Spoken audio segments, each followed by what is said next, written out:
So the countdown to Thor begins. We're going to talk about that and Miss Marvel on today's episode of the Geek Watch Podcast.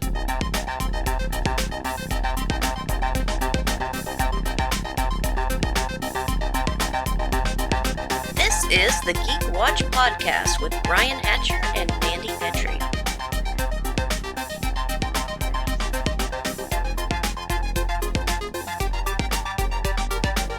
Greetings, Geek Watchers, and welcome to episode 157 of the Geek Watch Podcast. I'm Brian Hatcher, and with me, as always, Geek Watch's own resident geek goddess, Mandy Petrie. Hello, Brian.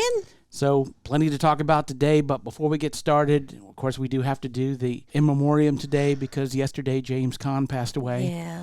And, of course, if you're a horror fan, you remember him from Misery. Mm-hmm. If you're a cinemaphile, of course, you can't forget The Godfather. Mm-hmm. And if you're anyone else, Elf. Elf. Yes, he was in Elf. If you're into 70s movie, of course, he was in Rollerball. And okay. And he was also in Alien Nation, the movie, where the buddy cop detective, where one of the buddy cops happens to be an alien. Yeah, with Mandy Patinkin played the alien. That's it. Yes, exactly. Yes. uh-huh.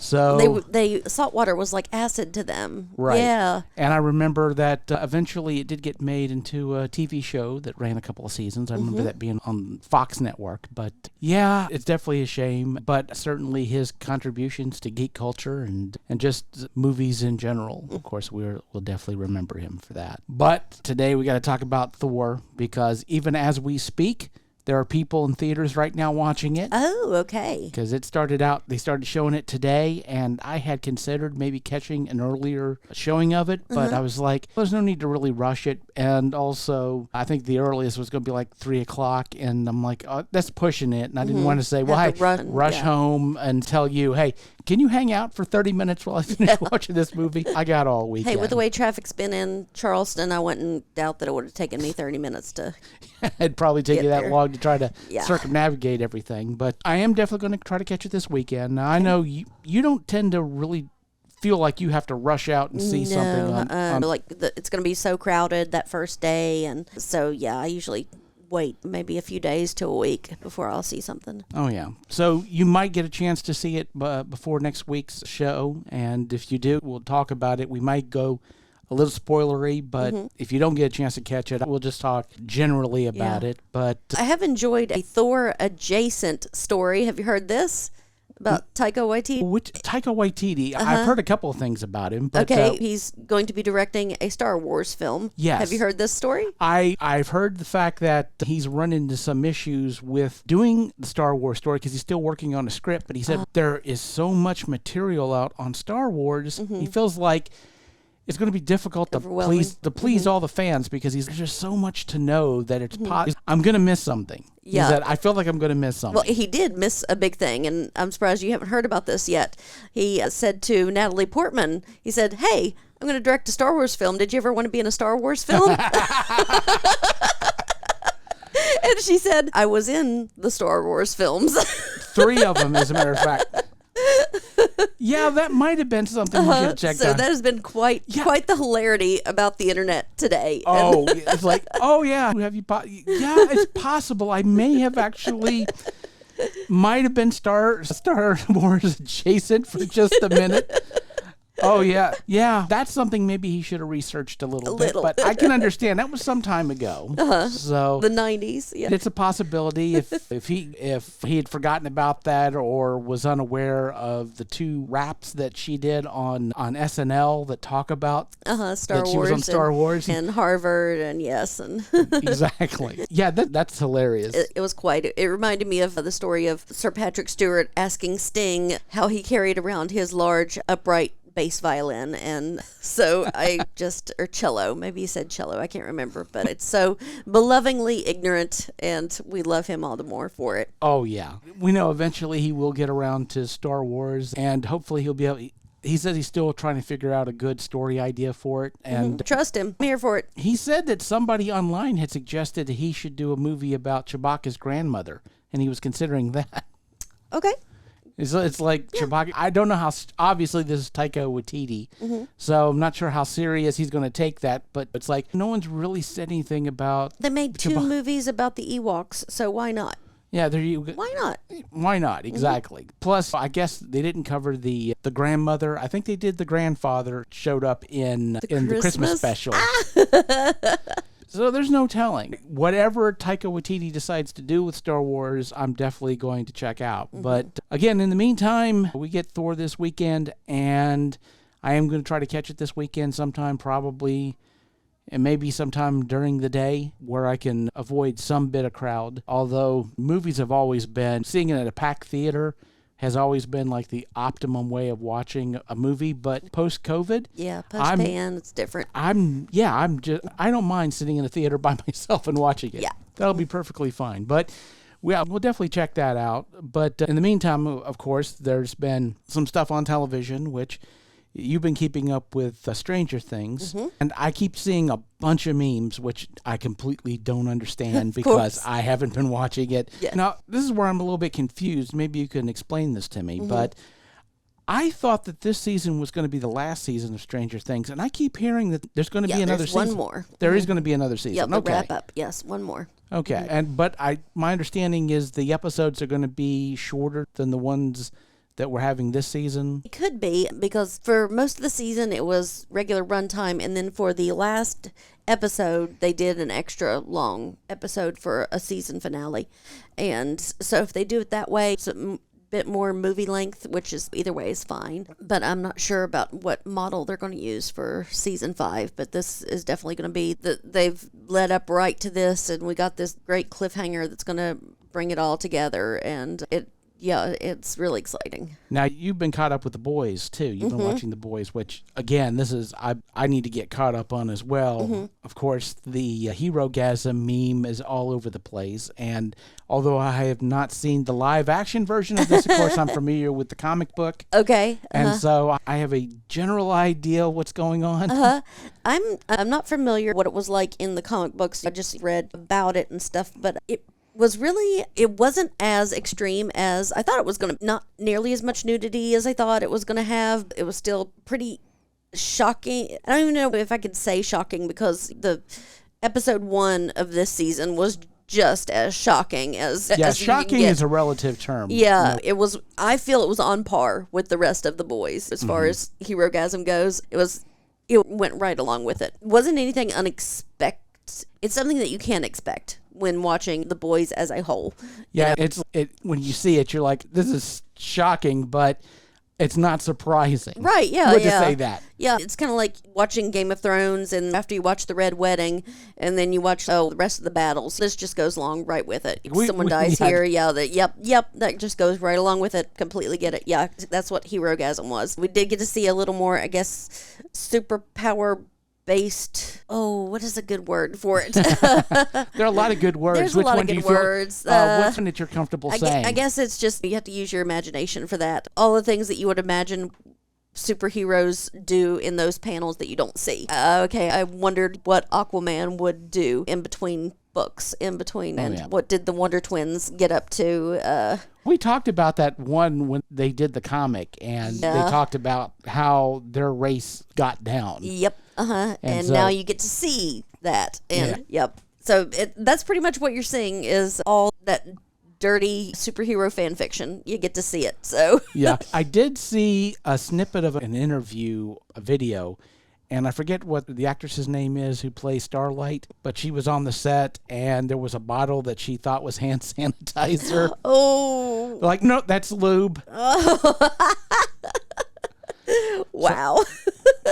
Once I was shocked, but not surprised to hear that. That's great. Yes. So, I got so much Aaron stuff. Moriarty. Yeah, Moriarty. Exactly. Yeah, I've got a lot of stuff to catch up on, but there's just so much content that's out there at this point. It's overwhelming, yeah. Speaking of content, we'll go back to Thor for just a moment. This was something else that I read. Did you know that there is a 4-hour cut of Thor Love and Thunder? No. Is that what we're getting? Or, no, okay. No, we're only getting like about 2 hours. They said they had to cut a lot of stuff down, but they said very Monty Python-esque. They said there's no real fat in it at the 4-hour cut. They said that it plays really well. It's just obviously you can't release a 4-hour movie. But Look, if everybody was demanding the Snyder cut, can we not get the That's Watiki exactly cut? what I was thinking. Give us can the we get Watiki that? cut. Yeah. Can Disney give us that when we get it in a few months on Disney Plus? So hopefully we get that. There's your hashtag. Give us the Watiki, Yep. the Taika Waititi Release cut. the Watiki. Yeah, That's easy for you to say. Thank you, Taika listeners. Waititi, yeah. Release The Watiti the cut. Watiti cut. Yes. Yes. Wow. Yeah. So hopefully It'll be easier to type than. Oh, yeah. Hashtag. But, yeah, I'm definitely looking forward to that. But I did see something about Sony. And, of course, we talked about Morbius. And there's all these other movies that Sony's been putting out or getting ready to put out. We have The Craven the Hunter. We've got Madam Web. And basically a lot of what it looks like it's going to be Spider-Man's rogue gallery turned into basically the Thunderbolts. So it's going to be like the villains who are doing hero stuff. Not necessarily like Suicide Squad. They're basically deciding to be heroes. They're not being forced into being heroes. But I had read an article where the question was asked whether Kevin Feige, is he just basically got his hands off of this whole thing and not making any suggestions? And the article suggested that he is trying to counsel Sony on a lot of this. Obviously, he doesn't get the final say on any of this stuff, but he's been telling them you need to slow down a little bit because especially with what happened with Morbius and how they got memed and it didn't work out for them. And to be honest, that's something that movie studios are going to have to figure out is this whole memeing thing because it works both ways. I don't know if you have been keeping up with the new Minions movie. Yes. But it's doing crazy amounts of money, and part of that's due to the TikTok meme. I don't know if you're familiar with the TikTok. The gentle minions. Yeah, I mean, big groups of young men in suits and ties showing up en masse to see this movie. Yep. So it panned out for them. It's just a weird meme that developed, and you can't really make that sort of thing happen. It has to happen organically, but you have to be... You kind of have to read the tea leaves to see how that's going to work out. But yeah, that certainly worked out for them. Used to be called guerrilla marketing, I suppose. To some degree, but meme marketing is, in a real sense, you can't even really call it marketing because the studios aren't responsible for any of it. You know, the only thing that you can really do as a studio is when it starts to develop, stay out of the way because the moment you start to nurture it, then it's not cool anymore. And so you kill it. Now, obviously, in the case of Morbius, it might have been a good idea to try to kill the meme, although it wouldn't really help too much. But it's one of those things you just have to hope that it happens because you really have no control over it. You really don't. But with the way that things are going in theaters now and meme culture being what it is, it's become much harder for studios really to know what's going to catch fire and what isn't. I don't know if you've been keeping up with the numbers for Lightyear, but it tanked. It did not do well at all. I may have seen something about that, but no. It did not do well at all. Now, there are some people who might have suggestions about why that happened, and let me go on record to say those people are wrong. That's not what the problem was, but yeah, they're saying it just did not do well over July 4th weekend. They're thinking, I think I read somewhere there's a possibility for like a 63% drop. Wow. This next weekend, so it's not going to do well. And I think part of it is, in a real sense, it's a soft reboot. Audiences love Buzz Lightyear in Toy Story, and this isn't Toy Story. This is something completely different. And so maybe just because of that, it just didn't catch fire. It didn't seem something that I would be necessarily interested in watching. I didn't go see it, and apparently, a lot of other people didn't go to see it either. But perhaps in Disney Plus, it might get a second life, and who knows what will happen from there. But before we get into what we got to talk about Disney Plus is that there was some news about the Echo series. Did you see anything about that? No, I haven't. Not a bit. Well, it has been confirmed, of course, that Vincent D'Onofrio is going to be there. But they also announced that Charlie Cox, his Daredevil, is going to be a part of the show. Ooh, Now, we'd seen a bit of him in Spider-Man No Way Home. Very hear no evil, see no evil kind of thing going on here.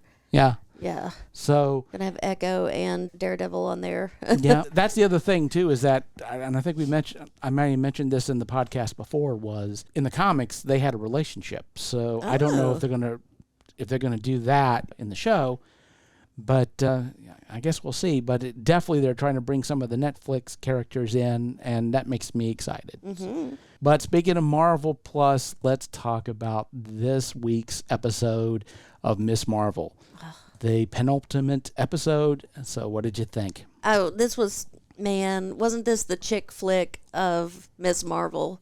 Oh, we had the romance, we had the love story, and the family. I teared up at parts, and when she realized that she was the stars, and like we talked about it last week, we knew she was going to be the stars to lead her grandma to her great grandfather, and that was just as beautiful as I thought it was going to be. And we got this great story, and then realizing the sacrifices that these women did make for their family, and there at the end when she realizes her mistake, that she left her son behind, and that only she can save him by never seeing him again. And it was such good storytelling. The strength of this series has always been that family tie, because when you look at it, especially a lot of superhero movies and television shows and comics, it's the loss of a family that in many cases motivates a lot of these heroes. Yes. And so you don't tend to see a lot of superheroes with strong family ties, and this show has always been able to show that in a really wonderful way. And as I've said before, what's great about this show is that it exposes you to a lot of stuff that even your history class might not have talked about. Yeah, I had no idea. Yeah, the whole thing with the partition, they really made that a human event, and literally dropped you in the middle of it and showed you just how horrible this situation was. But at the same time, being able to experience things that are new and something that we're not familiar with, culture and history and all of that, it's also a human story. And we see that, as different as some things are, there's some things that are universally human. Right. And getting that opportunity to see things like that in this series has been wonderful. With that said, let me criticize a little bit this 5th episode, because this is the first time where I feel like there were some weaknesses, and I don't believe that it's really acting or storytelling or anything of that nature. I think that this is a Disney problem, and this is a Disney problem that they've had in a while, and it's something that I've come to refer to as the tyranny of the 6-episode series. And this is not just Marvel, because they've been doing this to Star Wars too, where they're having these shows with 6 episodes. And I feel like because they've been doing that they've been hurting their stories. And I feel like we're really feeling the pain of it in Miss Marvel. Specifically the fact that we've only got 1 episode left. And how many times have we've been sitting here and I've said, how in the world are they going to wrap everything up in 1 episode? Yeah. And yeah, you know what? And it's not that I'm really worried about the last episode of Miss Marvel, because I know I'm going to enjoy it. There should be 3 episodes left. The scene, and not going into spoilers, but to be honest, the scene where Kamala comes back to modern times, and there's that reveal when with her mother and her grandmother. Before that, the big incident that happens right as she comes back, that should have been the end of the episode. Okay, yeah. And they should have developed all of that. And to be honest, I can tell you right now, even without seeing the episode, honestly, the stuff that's going to happen next week, I feel like you're going to feel the compression of it. I feel like it's going to really is going to need to have been 2 episodes. The other part of it too is that really by the end of this episode, we do get a little bit of a resolution on part of what they've been developing. And so in a real sense, it really does kill some of the narrative momentum, because you've had some resolution. And you have to start tying certain things up, but that really shouldn't need to happen until the last episode. That's when you should be tying all that stuff together. But when you have 1 episode left and they still have some ground to cover, they might have to tie off some of this stuff early. But again, that does mess with your narrative momentum, because there has been something, as far as the antagonists are concerned, we've been investing a lot of emotion into this, and now that some of this has already been resolved, we're going to have to shift to to a degree. Right. And I mean, we are dealing with something that we have dealt with briefly, but this wasn't something that's been to the forefront. Right. It was kind of back burner stuff. Like, Yeah. oh, yeah, I forgot about them. Yeah. Yep. But now we've got to drag them to the front so that we have conflict for that last episode. And again, I don't blame the writing, and certainly I can't blame the acting, because the acting has been fantastic. But this, having these seasons that are just 6 episodes long, I think it really hurts your narrative. We really need 3 more episodes. One, I don't think is going to cover it. And yes, call me selfish, but yes, I want 3 more episodes of Miss Marvel. I'm not ready for it to be done next week, and I don't feel like it serves the story just to cut it off at 6 episodes. I feel like Moon Knight would have been better if it had extra episodes. I feel like Hawkeye would have been better, because there's just not enough time to develop everything that you've set up. And to be honest, I feel like what they're going to do, because of course we talked about the second bangle, I don't think we're going to get any kind of resolution to that. I feel like that's going to be an after credit scene. Yeah. To hopefully we get a season 2. But yeah, this whole idea of just 6 episodes, I feel like it's not something that Kevin Feige decided to do. This is something that's been laid on to him that he's having to deal with, and I feel like it really does hurt the story. And from what I understand, She-Hulk isn't going to have that problem. They're going to give it extra episodes. But if that's the case, again, I feel like that's not fair to say there's some episodes that we have faith in, we're going to give them extra episodes, and there's some that we're not so sure of, and we're just going to leave them at 6, and we'll see how they do. But at the same time, especially with Miss Marvel, I get it that people weren't necessarily sure how this was going to do.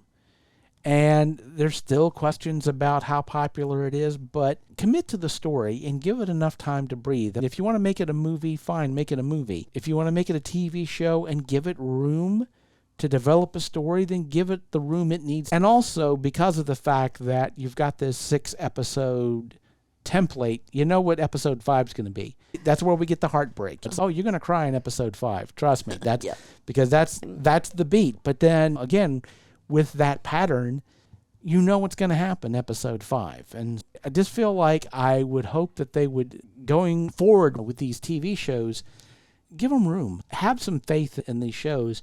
And especially when the storytelling is so good, like in Miss Marvel, give them room. Because, I'd rather have 3 more episodes. I really would. I think there's definitely enough story there. And I feel like this last episode is going to feel rushed because they have so much to deal with.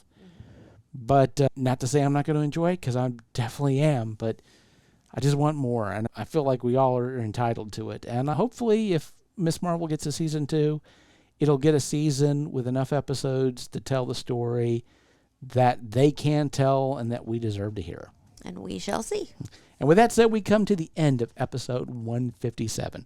Thank you for listening, and tune in next time for the latest in geek news and views with the Geek Watch podcast. For Mandy Petrie, this is Brian Hatcher, reminding all the Geek Watchers out there, we're all geeky about something. Be proud of yours. See you next time. Thank you for listening to the Geek Watch podcast. If you enjoyed this program, don't forget to subscribe on your preferred platform and share this podcast on your social media. For links to all the ways you can listen to the Geek Watch podcast, as well as leave comments and suggestions, visit our website at geekwatch.net. The Geek Watch podcast is a Hanging J production.